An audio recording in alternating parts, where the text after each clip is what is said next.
All right, we are live. So welcome everyone to the Impact Tribe conversation. This is where we meet, greet, and learn all about innovators that are having a positive impact on the world. Today, I am so happy and excited to be speaking to my friend, Jarrett Ransom, who is the nonprofit nerd. And Jarrett has served in the nonprofit sector for over 15 years, and she's the owner of Rayven Group.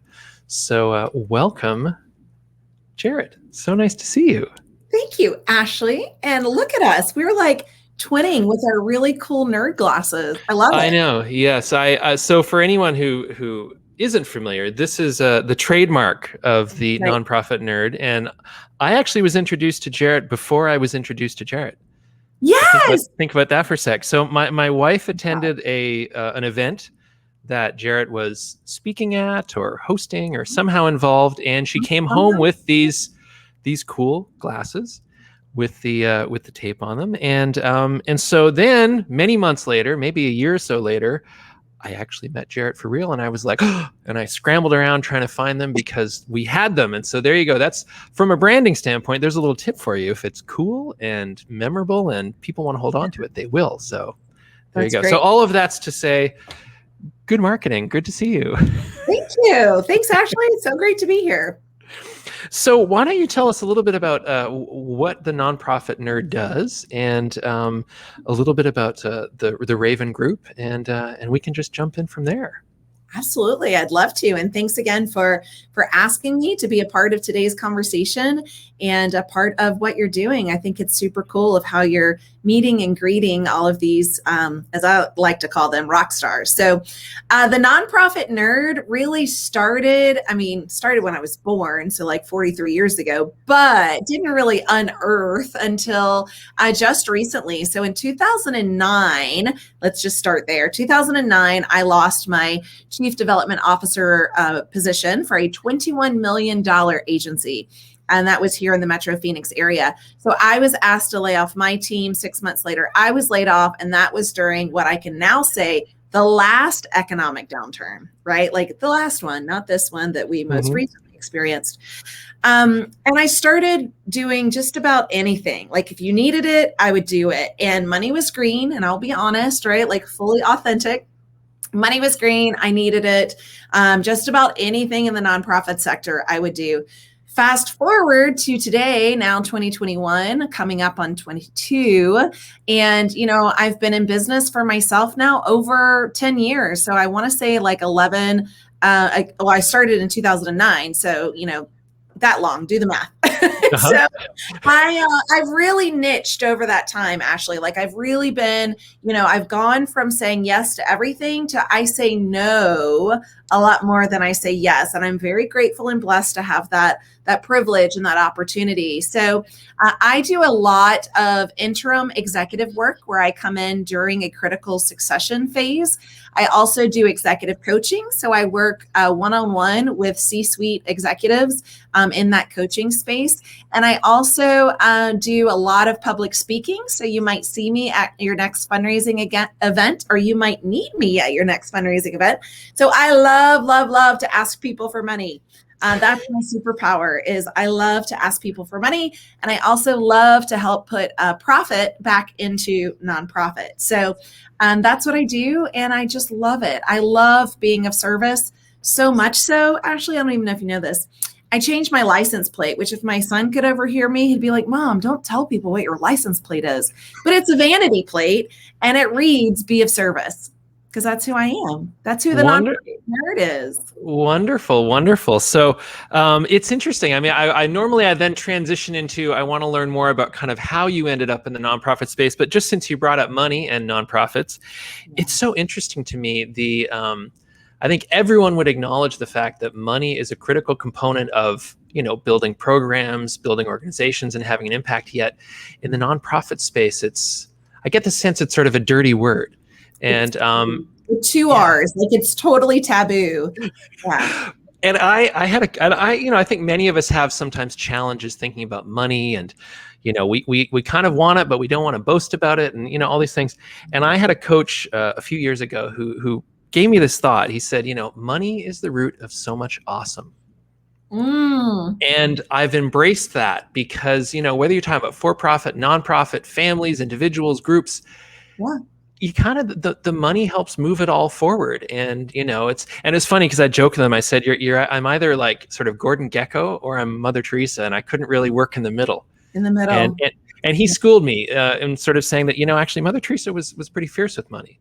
I love And she wasn't shy about it because she knew where it all went. So anyway, so Yeah. off on a tangent, but yes, money is important and so critical, and so we can get back to that. But one of the things that I want to know is, so you're obviously, the nonprofit space is where you've operated, where you've lived, where you've learned, where you've had an impact.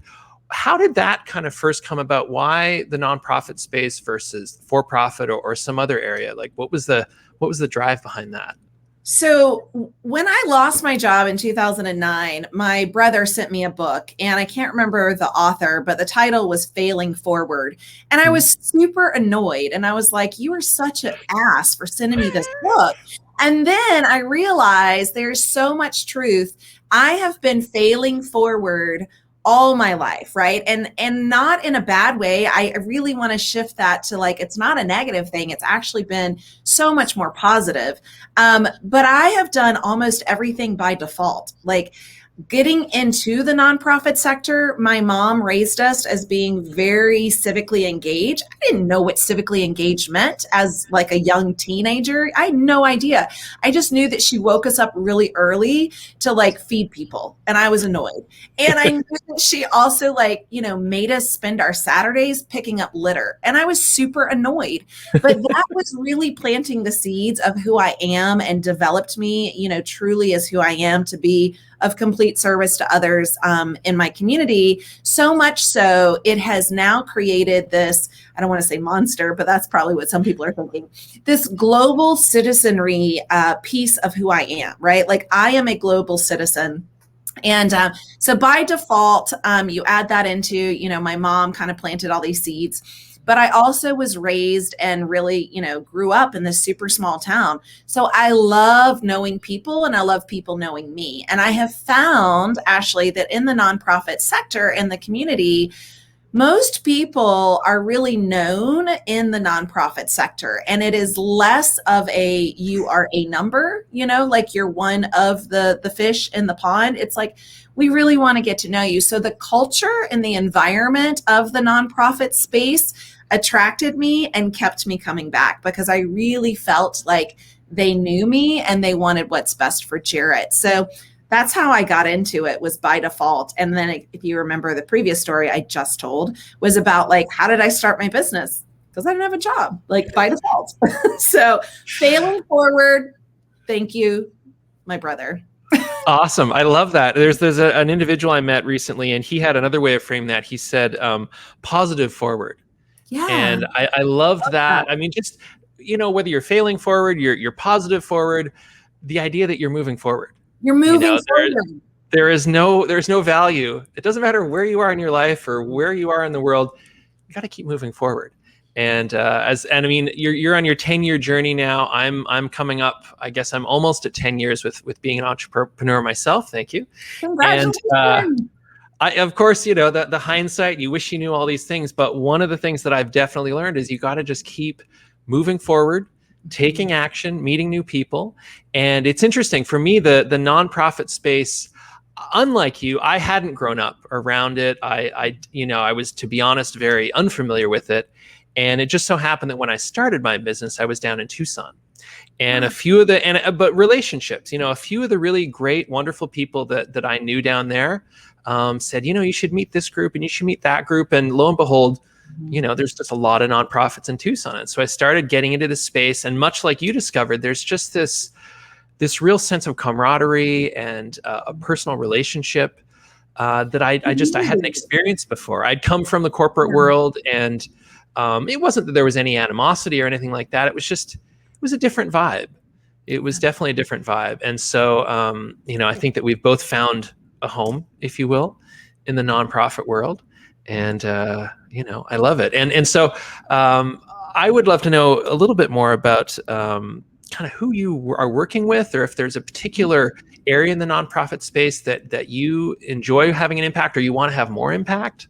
Because there are a broad range of things that could be done and things that need help. Broad range. And there are essentially nine, I lost my thumb on that side. Oh, here I am. 9 sectors. I was told there would be no math. I know. 9 sectors. I need a calculator. And sometimes my calculator doesn't work. So that's how good I am with numbers.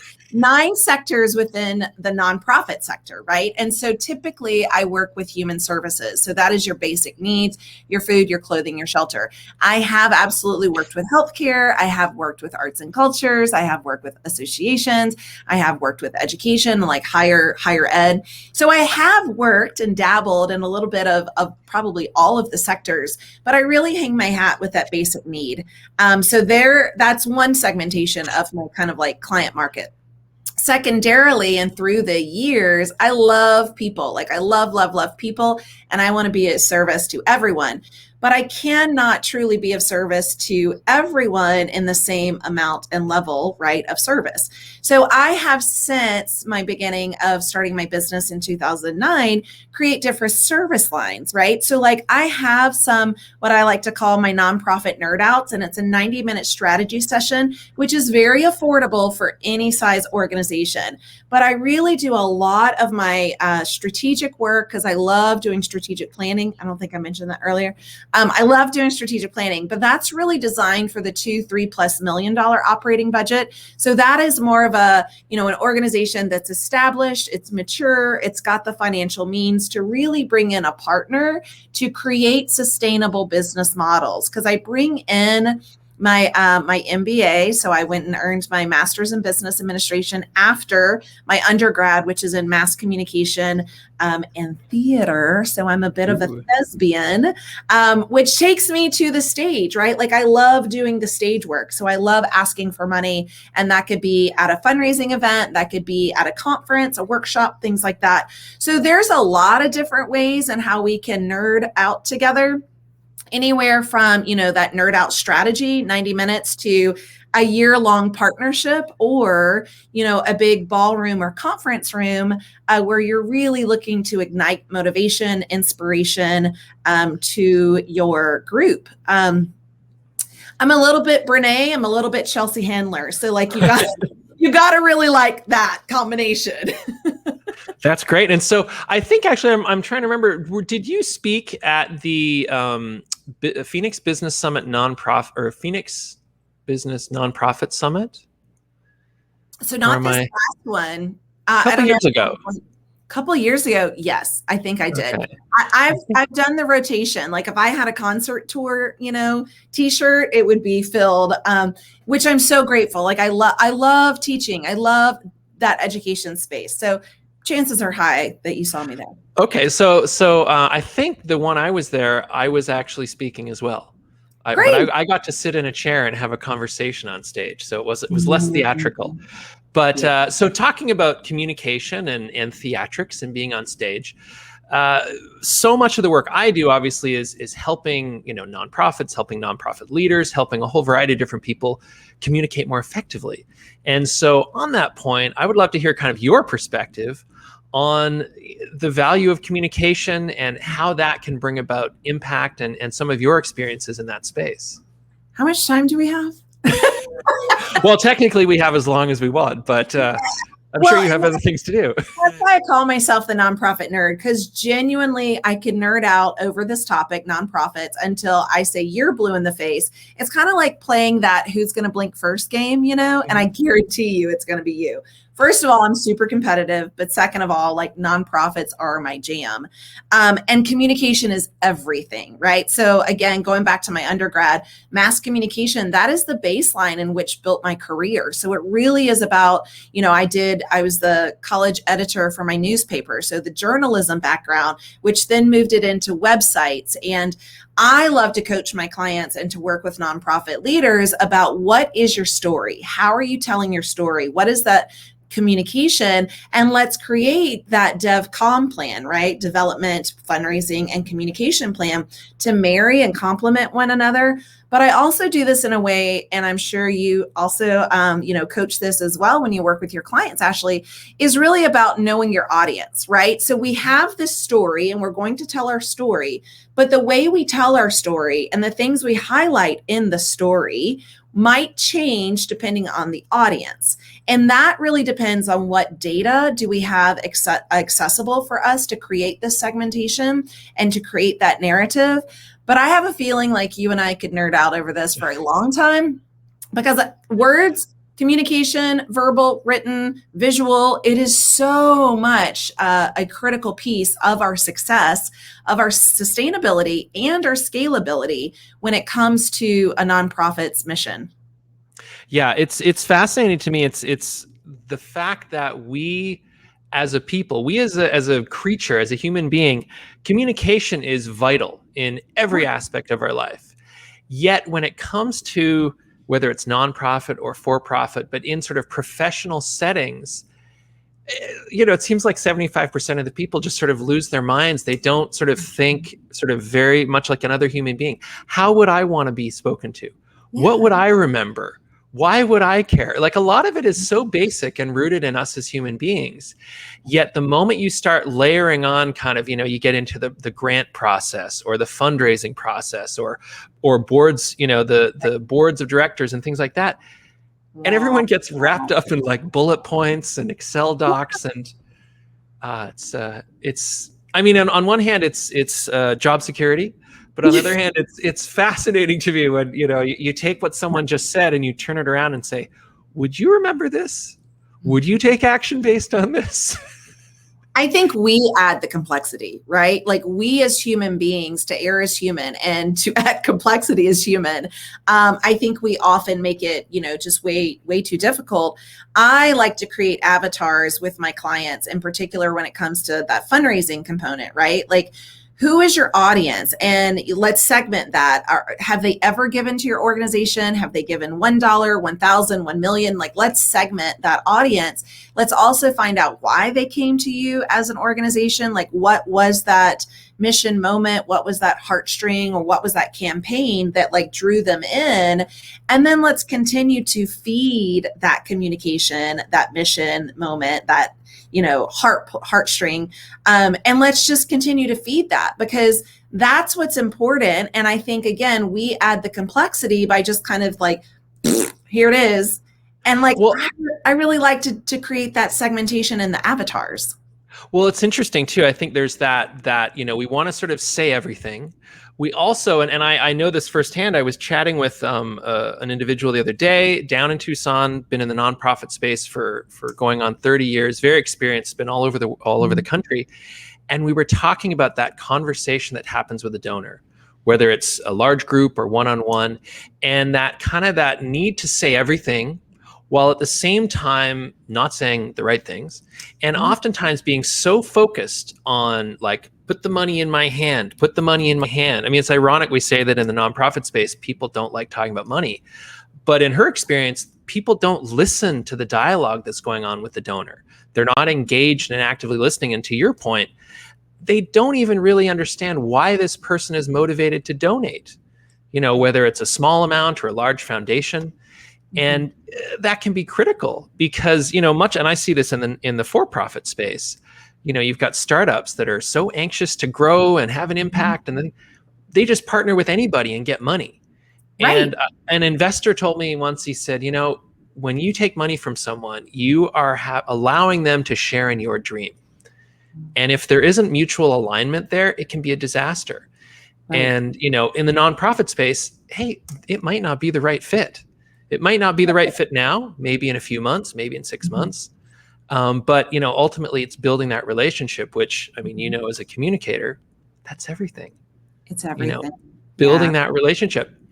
So tell me, go ahead. I think it's that return on relationship. I think instead of, I have this goal to raise $3 million, it's you really have the goal to build the relationship and to create that trust of the donor's investment, right? And so you can actually have fewer conversations, but with the right people, and see a positive ROI. So ROR plus ROI equals like insane success, right? So return on relationship is what I call ROR. Mhm. And so when you are able to really identify or prospect, who are these investors or donors into this mission, you really, as I said, could have fewer soliciting conversations and actually reap a higher reward. Well, exactly. And I think, just again, human relationships, people want to share everything at once and get from A to Z in that one conversation. And, not going to happen. Doesn't matter if you're trying to, get donations, trying to get investments, trying to sell a product, trying to persuade someone. It's about that incremental buy-in. Yep. And so you're saying less, you're listening more, and, being very strategic about, when I say this at this point, and in the next conversation, we'll say that. And everybody's so anxious to get it all at once. It's a lot of listening, right? That's why I say we have 2 ears and 1 mouth. And so tell me, I'm curious, from your work and from your perspective, how are you working with, for example, boards and helping them, or I guess on the development side, like how are you helping them really do a better job of kind of parsing out that conversation and really understanding the life cycle of that relationship? I talk about life cycles all the time, whether it's relationship or the organization itself, the life cycle in which they are currently in and where their systems lie that make up that life cycle. So, it's a couple of ways on how you can work with me. So as an interim executive, so I've served as an interim CEO for several organizations. That is a very high touch, high presence with the board, right? And so I work directly with the board when it comes to creating those strategies, but also identifying what is their role. But then also when I do my executive coaching, that is a huge opportunity to work with that executive level individual to help he, she, or they really identify what is my role in fundraising? Who are my champion collaborators to help me get there? And just making sure we have the right people at the table, for the conversation. Mm-hmm. So it's a lot of communicating, but I believe absolutely everyone within the organization is a fundraiser.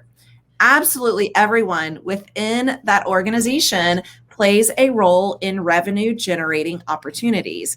And that's hard to hear because it's the F word, fundraising.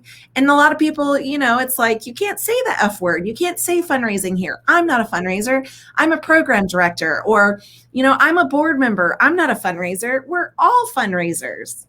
Well, to your point about the ROR, it's that relationship. And so everybody in the organization is forming relationships. Mm-hmm. And so, you're not literally maybe saying, here's what I need, here's when I need it, deliver it. But it's that touch point. It's that consistency of the story you're telling. It's that emotion that you're building. It's that brand. It's fascinating to me, just working on both sides of the aisle, if you will, in terms of nonprofit and for-profit, how valuable I think it could be if those groups really started kind of talking to one another in a better way. And I think, I don't know, I'm curious from your perspective, I'm seeing more of almost like a hybrid individual, a hybrid organization that you're getting a lot of younger people coming in, I think, with a lot of that both sides perspective and starting to bring new energy into the nonprofit space. Have you seen that, or is that just me? Yeah, well, in CSR teams, so corporate social responsibilities, organizations or teams within an organization for the for-profit corporation kind of, entities are doing such a phenomenal job. But we also have, we're in this age and demographic of so many professionals, before they even take a job, they're asking, what is your role in the community? And what is my role within this company, within the community?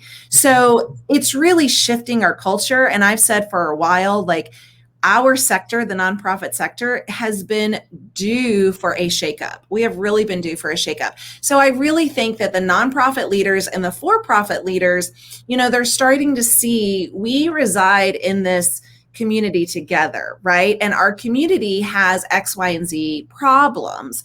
Together, right? To get two heads are better than one. So together we can truly start to solve these problems. So the nonprofit are the ones, rolling up their sleeves and really mitigating whatever the challenge is. But the for-profit has a great opportunity in that mitigation.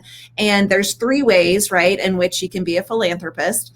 And again, philanthropy does not have a set amount of money. It really just has to do with providing goodwill to people. Time, talent, and treasures.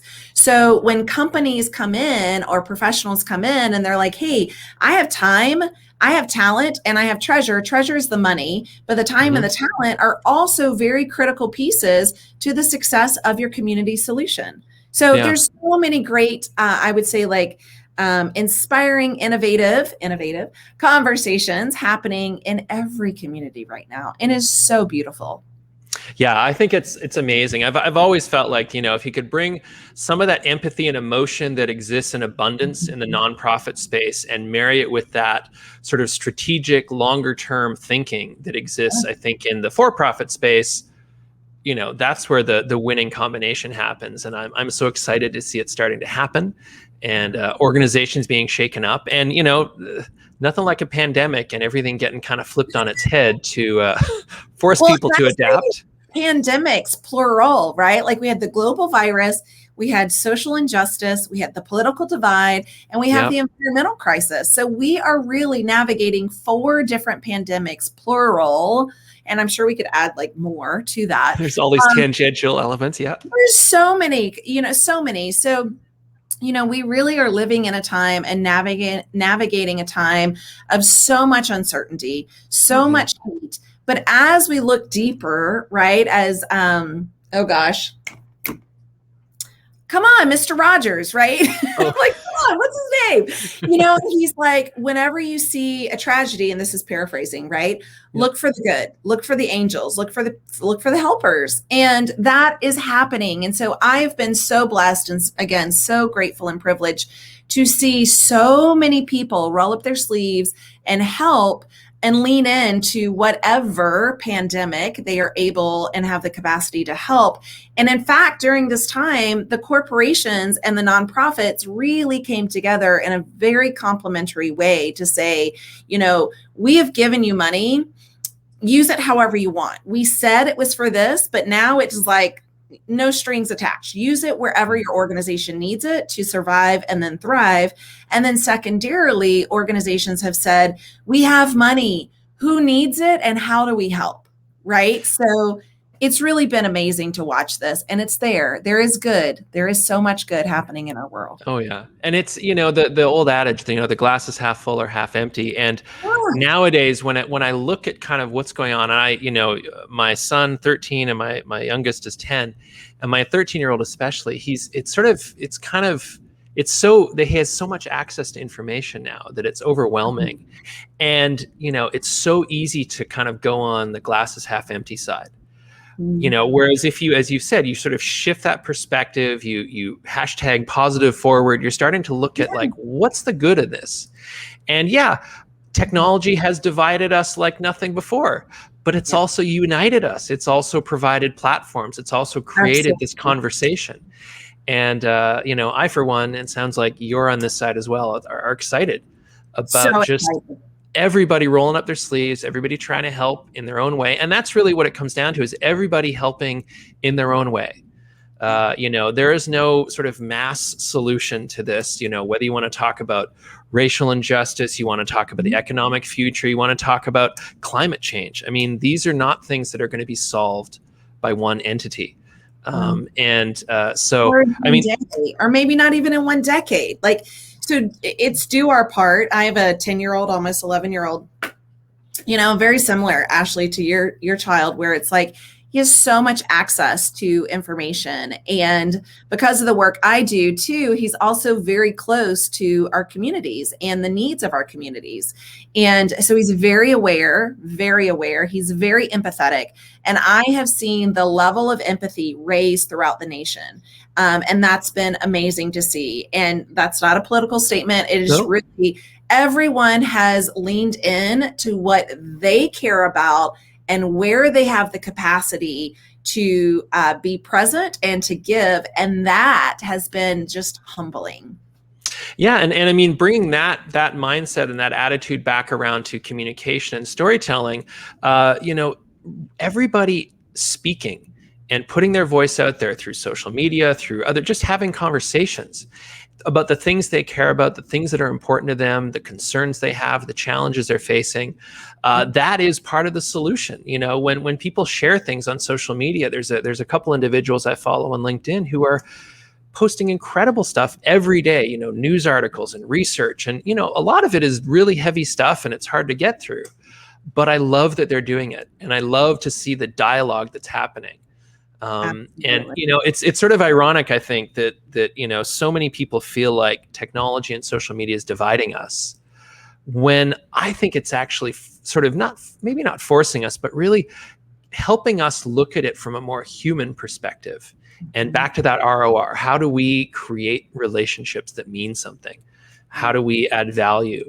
And so I feel very fortunate to be where I am and be in this environment and meeting people like yourself and just other people that are trying to do good things. And so I'd love to know from your perspective, how do you, just for you personally, maybe professionally, how do you measure success? What does that mean for you? And it's a kind of a big one, but it's a big one. We got 3 seconds. Quick, go. I know. Oh, okay. My why is freedom, flexibility, and travel, right? So that to me is success. Am I able to live my why? Freedom, flexibility, and travel. When I was pregnant, now over 10 years ago, I vowed to be the most involved parent possible. And as an entrepreneur, a solopreneur, I have to be very intentional with where I spend my time, my energy, and it's really important. So success has been redefined for me over the years, but most importantly, the last 10 years, right? Freedom, flexibility, and travel. How do I show up as a person in this world? And how do I model philanthropy to my child? Wonderful. I love it. So I'm going to, full disclosure, I stole this from Ricardo with the Stay Amazing podcast. I was chatting with him a couple months back, and he sort of peppered me with a few words towards the end, and it was kind of like top of mind, whatever comes to your mind. And so, Ricardo, I'm giving you full credit for this, but I love this idea. And so I wanted to end by just kind of throwing 3 different words at you, not all at once, and just kind of what comes to you, what does it mean to you? And so the first one is inspiration. I love it. I've always been inspired, and I am mostly inspired by taking inspired action. So I don't always act, but when I am feeling inspired, that's when I am really inclined to take action. So inspiration to me is combined with a verb, action. Wonderful. I don't know. For this purposes in this conversation, yes, definitely. And then we've touched on this a few times, but communication. So again, yeah, I've touched on it a lot. A full believer. I love communication. I really believe in civic discourse. I hope that comes back as communication, as a form of communication. So yeah, I don't know what else to say about it, but we have touched on that quite a bit. I mean, we're human beings. Let's communicate more effectively, empathetic, meaningful, et cetera, et cetera. And then last but not least, impact. Impact, I think, is really for me, because I go to bed at night and I think, did I do enough? And as a perfectionist, as a recovering perfectionist, I have never done enough. I'm always looking to do more. But really what I'd love to say to you, all of you listening, to you, Ashley, and then of course, turn the mirror back to myself, do the impact and do what you can for today, and realizing that we are all impacting, we're all making an impact, and we always hopefully have tomorrow, right? So again, it's back to give yourself grace, that whatever you did today is enough, and that you have tomorrow to do, another set of whatever that is. So huge on impact. I love that. Yes. I mean, I think we all, especially nowadays, we're all just hyper. We've got a lot going on. We've got kids, we've got social media, we're making dinners, we're doing all these things. And, just take a moment, appreciate, live in that grace, and know that you've done what you can for today. And if you're lucky, unfortunate, tomorrow's another day. So very briefly, or before we go, how can people get in touch with you? How can they learn more and support what you are doing, and maybe benefit from all the knowledge and experience you have? I would love to connect, and I would so love to be of service. So LinkedIn, you can find me there. I am probably the only female Jarrett Ransom. So Jarrett, Ransom, like hold you for money. I know. And that's there's like money again. There's money. And then on Instagram, you can find me there, Nonprofit Nerd, and that's nonprofit_nerd. You can find me, you know, anywhere else, but those two places will really connect you and take you to the webs of Jarrett and the Nonprofit Nerd. So LinkedIn and Instagram. Awesome. Awesome. Well, Jarrett, I want to thank you so much for taking some time to join me today. And despite technical difficulties in the beginning, I feel like that's a norm nowadays. Par for the course. I mean, you know, is it really a day if you didn't have those? Exactly. I mean, everything is about technology, so why wouldn't it have some mix up? So, but thank you so much. It's been a pleasure chatting with you, and it's wonderful to know you. You're an amazing human being, and I thank you for the work that you're doing and the impact that you're having, and thank you. Thank you so much. It was so great to be here. All right, I think we're gonna hit end, and then I think we go bye-bye. But Sweet. Let's follow up. Have a wonderful rest of your day. Thank you so much, Jarrett. Thanks, Ashley. See you soon. All right. Bye-bye. Bye.